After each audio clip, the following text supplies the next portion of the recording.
दोस्तों, जीवन में अक्सर हम अपनी असफलताओं के लिए किस्मत को दोष देते हैं। हम सोचते हैं कि हमारे पास पर्याप्त संसाधन नहीं है, हमारी मेहनत बेकार जा रही है और बाकी लोग हमसे बेहतर हैं। लेकिन क्या कभी हमने यह सोचा है कि हमारी असली समस्या हमारी सोच और हमारे कर्म हैं? आज मैं आपको एक ऐसी प्रेरणादायक कहानी सुनाने जा रहा हूं जो न सिर्फ आपकी सोच को बदल देगी, बल्कि आपको यह भी सिखाएगी कि किस्मत के भरोसे बैठने से कुछ नहीं होता। हमारी किस्मत तभी बदलती है जब हम अपने कर्मों में विश्वास रखते हैं। तो चलिए जानते हैं कि कैसे मेहनत और सही दिशा में किए गए कर्म जीवन को बदल सकते हैं। ध्यान से सुनिए, क्योंकि ये कहानी आपकी जिंदगी बदलने की ताकत रखती है। बहुत समय पहले की बात है। एक नगर में महात्मा बुद्ध ठहरे हुए थे। तभी वहां पर एक किसान आया और वह महात्मा बुद्ध से कहता है, हे बुद्ध, मेरी किस्मत बहुत खराब है। मैं जो भी काम करता हूं वो सब बिगड़ जाता है। मुझे मेरी मेहनत का कोई फल नहीं मिल पाता। मैं एक किसान हूं, मैं खेती करता हूं, लेकिन मेरी फसल कभी अच्छी नहीं हो पाती और इसी वजह से मैं बहुत परेशान रहता हूं। पता नहीं क्यों मेरे साथ ही ऐसा क्यों होता है। इसके उपाय के लिए मैंने कई साधु संतों से बात की, कई ज्ञानियों से उनकी राय ली। उन्होंने जो कुछ भी कहा मैंने वह सब कुछ किया। मैंने सभी तरह के अनुष्ठान, पूजा पाठ और यहां तक कि हर प्रकार के कार्य करके देख लिए, लेकिन फिर भी मुझे इसका कोई लाभ ही नहीं मिल रहा। और वहीं पर मेरे अन्य गांव वाले, उन सब की फसल बहुत अच्छी होती है, जबकि वह अपने खेतों में उतनी मेहनत भी नहीं करते, लेकिन फिर भी उनकी फसलें हमेशा ही बहुत अच्छी होती हैं। मैंने सुना है कि आप सभी की समस्या का समाधान करते हैं, इसीलिए मैं आज आपके पास आया हूं। क्या आप मेरी समस्या का समाधान कर सकते हैं? हे तथागत, क्या आप मेरी किस्मत बदल सकते हैं? उस किसान की वह सारी बातें सुनकर महात्मा बुद्ध मुस्कुराने लगे और उस किसान से कहते हैं, भंते, तुम्हारी किस्मत तो पहले से ही बहुत अच्छी है, सब कुछ तो तुम्हारे पास ही है, फिर भला तुम ऐसा क्यों कहते हो कि तुम्हारी किस्मत अच्छी नहीं है? इस पर वह किसान महात्मा बुद्ध के इस प्रश्न का जवाब देते हुए कहता है, हे तथागत, मेरे पास क्या है? मेरी किस्मत इतनी खराब है कि जिस भी काम में मैं हाथ लगाता हूं वह सारे कार्य बिगड़ जाते हैं। मैं चाहकर भी अपने खेतों में अच्छी फसल नहीं उगा पाता, जबकि वहीं पर मेरे गांव के अन्य लोग अच्छी फसलें उगा लेते हैं और वे लोग मेरी जितनी मेहनत तक नहीं करते। तो ऐसे में भला मेरी किस्मत कैसे अच्छी है? इस पर महात्मा बुद्ध मुस्कुराते हुए उस किसान से कहते हैं, भंते, तुम्हारे पास एक स्वस्थ शरीर है, तुम्हारे सभी अंग अच्छी तरह से काम करते हैं, तुम्हारा मस्तिष्क भी अच्छी तरह से काम करता है और तुम्हारे पास अच्छी खासी जमीन भी है। भला तुम्हारे पास किस चीज की कमी है? अगर ऐसे देखा जाए तो तुम्हारी किस्मत तो बहुत अच्छी है। इस पर वो किसान महात्मा बुद्ध से कहता है, हे तथागत, मेरी समस्या यह नहीं है। मेरी समस्या तो यह है कि जिन भी कार्यों में मैं हाथ डालता हूं वह कार्य बिगड़ क्यों जाते हैं। रही बात जमीन, अच्छा शरीर, अच्छा मस्तिष्क और अच्छे अंगों की, तो वह तो सभी के पास है। मेरे सभी गांव वालों के पास भी है और उनके पास अच्छी जमीन भी है और तो और उनके पास अच्छी फसल भी है। इसी कारण वे लोग हमेशा सुखी रहते हैं। लेकिन मेरे खेतों में तो अच्छी फसल हो ही नहीं पाती। हर वर्ष मुझे एक भारी नुकसान झेलना पड़ता है। क्या आप मुझे कोई इसका उपाय बता सकते हैं? क्या ऐसा कोई मंत्र, क्या ऐसा कोई तरीका है जिससे मेरी किस्मत एक बार फिर से चमक जाए? इस पर महात्मा बुद्ध उस किसान से कहते हैं, ठीक है, यदि तुम कोई उपाय चाहते हो या कोई मंत्र चाहते हो तो वह मैं तुम्हें अवश्य ही दूंगा, लेकिन उससे पहले मुझे यह बताओ, क्या तुम्हें पता है तुम्हारे खेत में खजाना है? ये सुन वह किसान थोड़ा आश्चर्यचकित हुआ और वह महात्मा बुद्ध से तुरंत ही बोल पड़ा, हे बुद्ध, आप ये क्या कह रहे हैं? मेरे खेत में खजाना है और यह मुझे पता तक नहीं। बताइए, वह खजाना कहाँ है? मैं अभी उसे जाकर निकाल लूंगा। बताइए बुद्ध, वो खजाना कहाँ है? इस पर महात्मा बुद्ध उस किसान से कहते हैं, भंते, वह खजाना तुम्हें ऐसे नहीं मिलने वाला। उसके लिए तुम्हें मेरा कार्य करना होगा। मैं तुम्हें जैसा जैसा कहूंगा तुम्हें वैसा ही करना होगा, तब जाके तुम्हें वह खजाना अवश्य मिल पाएगा। उस किसान ने महात्मा बुद्ध की सारी बातें सुनी और उसके बाद वह किसान महात्मा बुद्ध से कहता है, हे तथागत, बताइए मुझे क्या करना होगा। आप जैसा कहेंगे मैं वैसा करने के लिए तैयार हूं, लेकिन मुझे बता दीजिए कि आखिर वह खजाना मेरे खेत में कहां पर है। इस पर महात्मा बुद्ध उस किसान से कहते हैं, भंते, अपने खेतों में जाओ और अपने खेतों की खुदाई करके एक मिट्टी टोकरी भरकर मेरे पास लाओ। वह किसान तुरंत ही महात्मा बुद्ध की बात मान लेता है। वह भागा भागा अपने खेतों में जाता है और जल्दी जल्दी एक टोकरी मिट्टी भरकर वह वापस महात्मा बुद्ध के पास पहुंचता है।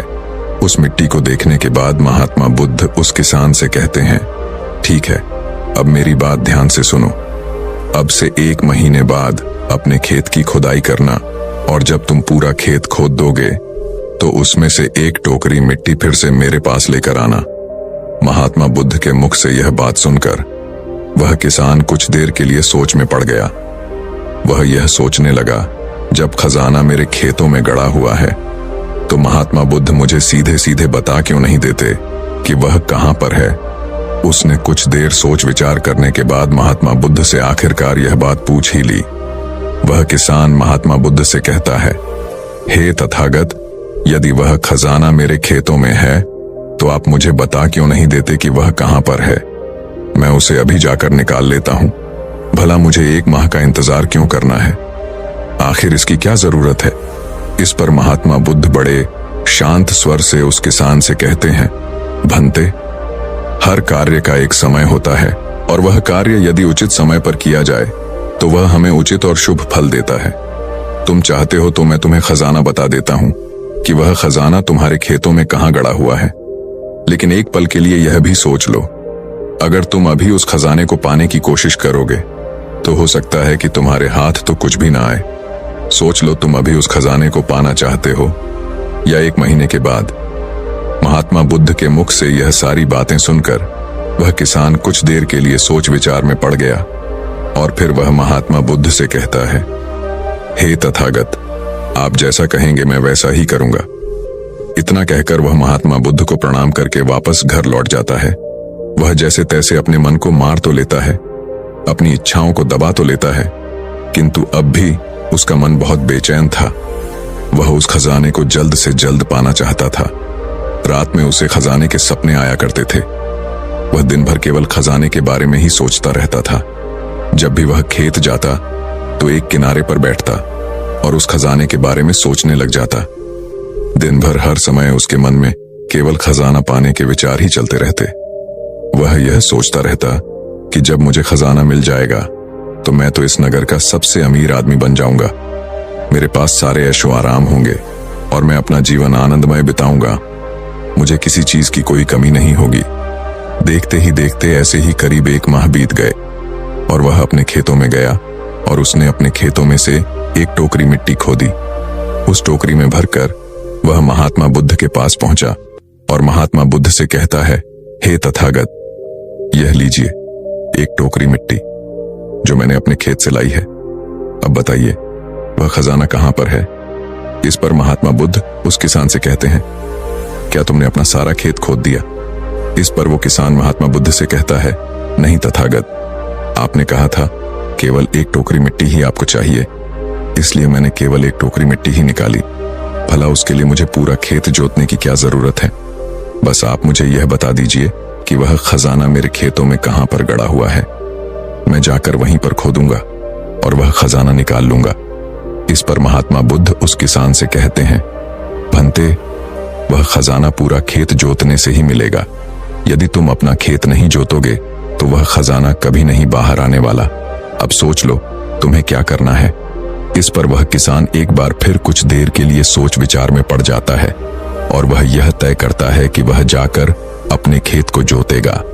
इसलिए वह महात्मा बुद्ध को प्रणाम करके वापस घर लौट जाता है और अगले ही दिन वह अपना सारा खेत जोतकर एक बार फिर से एक टोकरी मिट्टी भरकर महात्मा बुद्ध के समक्ष पहुंच जाता है। तभी महात्मा बुद्ध उस किसान से कहते हैं, भंते, अभी तुम्हारा खेत ठीक से नहीं जोता गया है। जाकर एक बार फिर कोशिश करो, एक बार फिर अपने खेतों में हल चलाओ। इस पर वह किसान महात्मा बुद्ध से कहता है, हे तथागत, मेरे पास हल नहीं है, बल्कि मैं खुद से ही हल की जगह पर खेत जोतता हूं।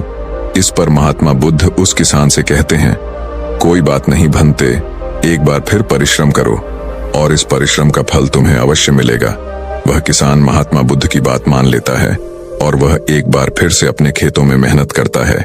वह एक बार फिर से हल चलाता है और एक टोकरी मिट्टी लेकर वह महात्मा बुद्ध के समक्ष फिर से उपस्थित हो जाता है। मिट्टी देखकर महात्मा बुद्ध उस किसान से कहते हैं, हाँ अब ठीक है, किंतु अब तुम्हें मेरा दूसरा कार्य करना होगा।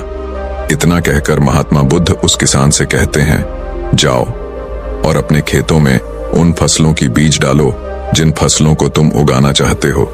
इस पर वह किसान थोड़ा अचरज में महात्मा बुद्ध से कहता है, हे तथागत, आपने तो खजाने की बात की थी, फिर बीच में यह फसल कहां से आ गई? इस पर महात्मा बुद्ध उस किसान से कहते हैं, भंते, अगर तुम्हें खजाना चाहिए तो तुम्हें मिट्टी में बीज तो डालने ही होंगे। इस पर वह किसान महात्मा बुद्ध से कहता है, हे तथागत, आप जैसा कहेंगे मैं वैसा करने के लिए तैयार हूं, किंतु यदि मैं अभी बीज लेने जाऊंगा तो वो मुझे महंगे पड़ेंगे और अभी मेरे पास इतना धन भी नहीं है। यदि मैं कुछ समय बाद उसे लेने जाऊंगा तब वह मुझे सस्ते मिल सकते हैं। इस पर महात्मा बुद्ध उस किसान से कहते हैं, भंते, मैंने तुम्हें कहा था, यदि हम किसी कार्य को सही समय पर करते हैं तो हमें उचित लाभ मिलता है, किंतु अगर वही कार्य उस समय पर नहीं होता तो उसका फल हमें नहीं मिल पाता। इसीलिए आज ही जाओ और अपने खेतों में बीज डालो। वह किसान महात्मा बुद्ध की बात मान लेता है। वो महात्मा बुद्ध को प्रणाम करके बीज लेने निकल जाता है। बीज लाकर वह अपने खेतों में भी डाल देता है और फिर वह महात्मा बुद्ध के पास वापस पहुंचता है और बुद्ध से कहता है, हे तथागत, आपने जैसा कहा था मैंने वैसा ही किया। अब मुझे बताइए कि आखिर मेरे खेतों में वह खजाना कहां पर है ताकि मैं उसे निकाल सकूं। इस पर महात्मा बुद्ध मुस्कुराने लगे और उस किसान से कहते हैं, भंते, अभी तो तुम्हें एक और कार्य करना है, उसके बाद वह खजाना तुम्हें खुद ब खुद दिखेगा। किसान महात्मा बुद्ध से कहता है, हे तथागत, बताइए अब वह कौन सा काम है जो मुझे करना है।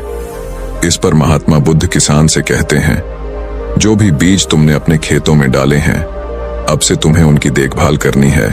उन्हें प्यार से सींचना है और देखना उन्हें कोई तकलीफ ना हो, वह स्वस्थ रहे, उन्हें कोई बीमारी या कीड़ा ना लगे। यदि ऐसा हुआ तो तुम्हें वह खजाना नहीं मिल पाएगा।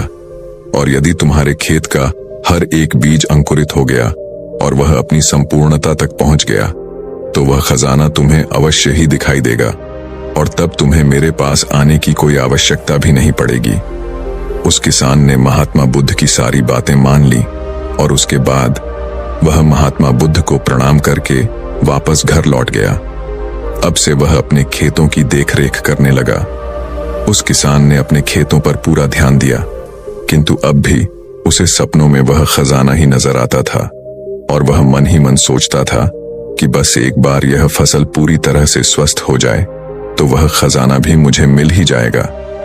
इसी सोच के साथ वह उन फसलों की देखरेख में दिन रात लगा रहता। उसने अपनी फसलों पर किसी प्रकार की कोई विपदा नहीं आने दी और देखते देखते वह दिन भी आ गया। जब उसकी फसल उसके खेतों में लहलहा रही थी तभी उसे महात्मा बुद्ध की बात याद आई। महात्मा बुद्ध ने कहा था कि जब तुम्हारी फसलें तैयार हो जाएंगी तो तुम्हें तुम्हारा खजाना भी मिल जाएगा। ये बात याद आते ही उस किसान की आंखों में आंसू आ गए। जो खजाना उसके खेतों की जमीन में हुआ था वह बाहर आ चुका था। उसके जैसी फसल उसके गांव में किसी की नहीं हुई थी। उसकी फसल से उसके सभी कर्ज भी पूरे होने वाले ही थे और सभी गांव वाले उसकी मेहनत को देखकर बहुत खुश थे और उस किसान की तारीफ कर रहे थे। लेकिन तभी उस किसान को महात्मा बुद्ध की याद आई और वह खुद को महात्मा बुद्ध के समक्ष पहुंचने से रोक न पाया।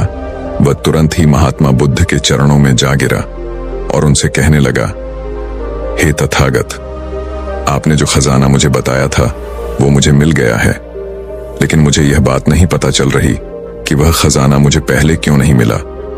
इस पर महात्मा बुद्ध उस किसान से कहते हैं, भंते, हमेशा किस्मत को दोष देना सही नहीं होता। पहले तुम अपनी किस्मत को सही करने में लगे हुए थे, लेकिन तुम यह भूल रहे थे कि तुम्हारी किस्मत तो पहले से सही थी। तुम सही काम नहीं कर पा रहे थे। तुम चाहते थे कि तुम्हारे कर्म किए बिना ही तुम्हारी फसल सबसे उत्तम हो, लेकिन उसी वक्त मैंने तुम्हें खजाने का लालच दिया और खजाने के लालच में ही सही, लेकिन जब तुमने सही समय पर सही काम किया तो तुम्हें सही फल भी मिला। और जो तुम्हारे पास सबसे उत्तम चीज है, जो तुम्हारे पास असली खजाना है, वह तुम्हारा शरीर ही है। इस शरीर के माध्यम से हम इस दुनिया में जो चाहे वह पा सकते हैं।